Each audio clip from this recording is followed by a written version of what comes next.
Todos los... Podían transportar hasta 150 soldados. El vehículo más pequeño que transportaría la primera oleada de tropas se llamaba Higgins, en honor a su inventor, un fabricante de Luisiana. Necesitaban un vehículo anfibio de poco calado que pudiese reutilizarse enseguida. Todos los estadounidenses que desembarcaron en el norte de África, en Italia y en el Pacífico, lo hicieron en un vehículo construido en la fábrica de Andrew Higgins en Nueva Orleans. Higgins tuvo que satisfacer el enorme pedido de lanchas necesarias para la invasión.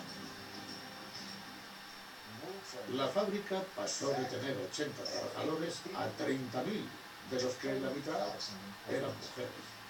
Trabajaron 7 días por semana y 24 horas al día para producir los vehículos que les habían encargado.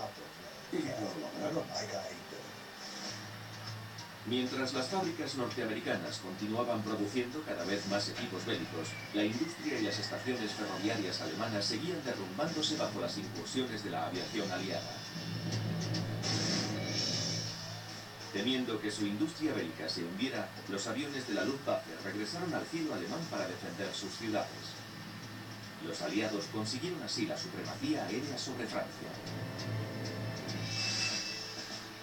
Rommel estaba convencido de que Alemania no podía ganar la guerra, pero creía que la muralla del Atlántico podría forzar a los aliados a firmar una paz negociada. Tras utilizarla en el norte de África, la mina terrestre se convirtió en el arma preferida de Rommel y ordenó que se plantaran más de 50 millones en la muralla. Se enterraron muchas clases de minas. Algunas eran de cristal, para no ser descubiertas por los detectores metálicos. Este problema de las minas no magnéticas aún existe en todo el mundo. Plantaron minas, hundieron alambradas de espino y apuntaron morteros. Además, los alemanes simularon obstáculos en el agua entre las mareas bajas y altas. Pero mientras se preparaban contra el desembarco, rezaban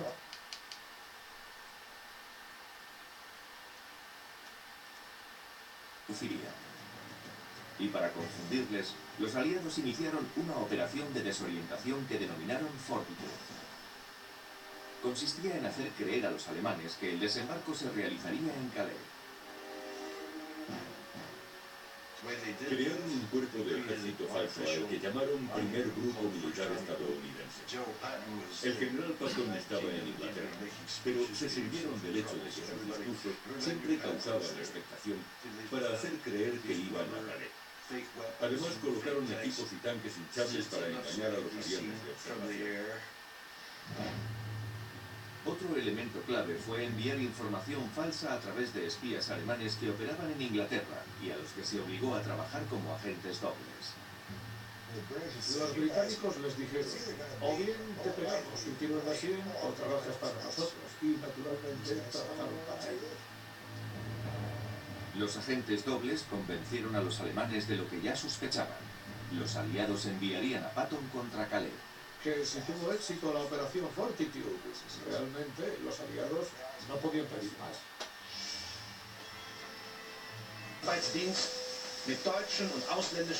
Mientras tanto, los alemanes se habían confiado demasiado al creer su propia propaganda, en la que se ensalzaba la infalibilidad de la muralla.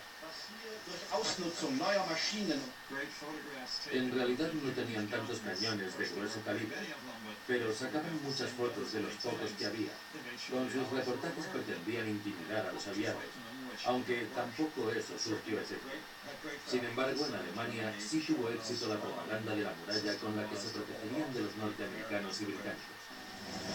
Mientras tanto, el general Eisenhower dirigía los preparativos de las fuerzas aliadas para el día D. Sus tropas desembarcarían en Normandía el 5 de junio de 1945. Los británicos lo harían en las playas de Swan y Gold, los canadienses en la de Juno, y los americanos en las de Omaha y Utah. Cada parte de la logística del desembarco más famoso de la historia empezaba a definirse, excepto el tiempo. Había tormenta y el mar estaba agitado en el Canal de la Mancha. Eisenhower temió que su armada no lograría llegar a las costas de Francia.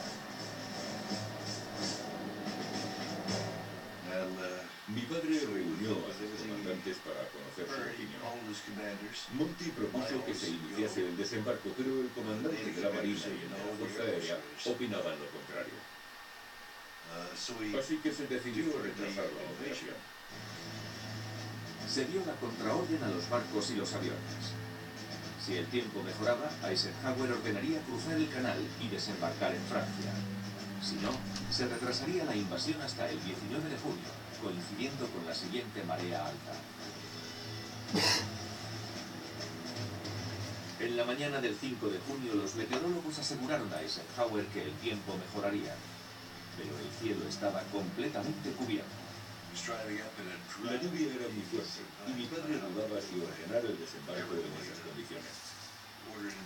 Reunió de nuevo a sus comandantes y Monty, como siempre, propuso que se siguiera adelante. La Marina y la aviación aceptaron, así que dio la orden de partir. Eisenhower sabía que ya no podría echarse atrás. Envió a más de 150.000 hombres hacia Francia para que derribasen la muralla del Atlántico e hiciesen retroceder al enemigo hasta Berlín. Al anochecer, los alemanes seguían sin sospechar que el mayor desembarco de la historia estaba a punto de producirse en Normandía.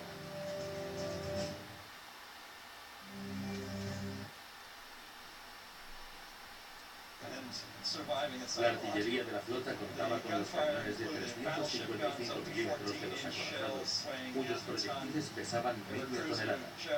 También abrieron fuego con los cañones de los cruceros y de los destructores, y dispararon por ellos. Aunque los búnkeres resistieron bien, las playas quedaron arrasadas. Los británicos bombardearon con éxito la playa de Sword. Pero en otras playas, como la de Omaha, las defensas alemanas estaban intactas, aguardando a los soldados aliados. Fueron abatidos, diezmados por el fuego de las ametralladoras, los morteros y las piezas alemanas de 88 milímetros que cubrían la playa. Las pérdidas fueron enormes. Los soldados aliados que llegaban a la costa en los vehículos Higgins fueron recibidos con una tormenta de fuego. Un proyectil impactó contra la proa de mi lancha y le arrancó la rampa. El teniente Dixon, que iba sentado frente a mí, cayó al agua. Y el hombre que estaba a mi izquierda empezó a sangrar por la cabeza. Nos gritaron que abandonáramos la lancha. El primero que resultó alcanzado fue el teniente Leibowitz. Era el teniente de mi barco. Cayó al agua y quedó medio sumergido, con la cabeza fuera, hasta que murió. Cerca de la costa, los letales obstáculos agravaron la confusión. Desembarcamos en un sector que tenía postes con minas tele en la punta. Cuando llegamos, las ametralladoras asolaban la playa. Muchos hombres murieron. Los soldados que llegaron a la costa se encontraban indefensos ante los nidos de ametralladora alemanes. No paraba de morir gente a nuestro alrededor. Nuestro sargento primero resultó herido y volvió hacia el mar diciendo que nunca le cogerían vivo. Y no pudieron hacerlo. En Omaha no había lugar por donde retirarse. Los americanos no tenían más alternativa que avanzar. Un muchacho cruzó la playa hacia nosotros y le dispararon. Yo vi cómo le alcanzaban y caía en la arena. Pedía un médico a gritos y uno de nuestros sanitarios fue a ayudarle, pero también a él le alcanzaron. Solo había recorrido unos pasos cuando sentí una sacudida. Notaba cómo se agitaba mi mochila al recibir los impactos. Superados los primeros obstáculos, las trampas camufladas aguardaban a los soldados. Si tocabas las alambradas, estallaban minas al paso. En el interior había de todo, desde hojas de afustar hasta trozos de metal. Salí de allí con un profundo corte en la garganta. Me alcanzaron aquí, en el hombro, y también me hicieron una herida. A pesar de las muchas bajas, los soldados que desembarcaron en Omaha alcanzaron los acantilados de la costa. Cuando llegué a la cima, miré hacia atrás y vi unos 2.000 barcos. Lo único que pensé fue que no iba a quedarme allí quieto. celebrarle su merecido a los alemanes. Entonces pudimos apreciar realmente cuáles habían sido los resultados del día. Fue algo atroz. Se veían muchos cuerpos flotando en el agua y dando vueltas sobre las olas. Era un espectáculo.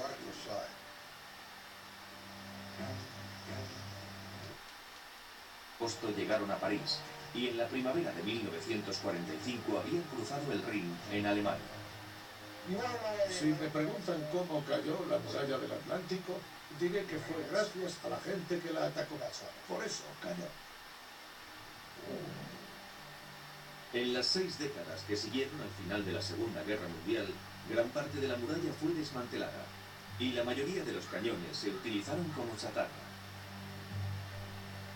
Los búnkeres y los obstáculos fueron retirados por personas que querían borrar las cicatrices de aquel acontecimiento. Pero todavía quedan algunos lugares en los que pueden recrearse aquellos momentos. En la costa de Bélgica, una sección de la muralla se convirtió en museo. Para nosotros sigue siendo una parte de la historia, incluso aunque provenga de una de sus páginas más trágicas. Mucha gente sufrió por esta muralla durante la contienda, y por eso queremos conservarla, para que todo el mundo y especialmente los jóvenes sean conscientes de que la libertad también requiere un sacrificio.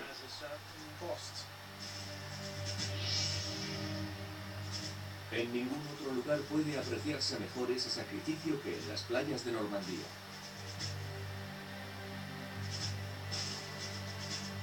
La caída de la muralla del Atlántico marcó el final de una época. El poder aéreo y la maquinaria bélica moderna hicieron que muy pronto estas fortificaciones quedaran anticuadas. Pero los restos de la muralla son una magnífica evidencia de la débil naturaleza de la libertad.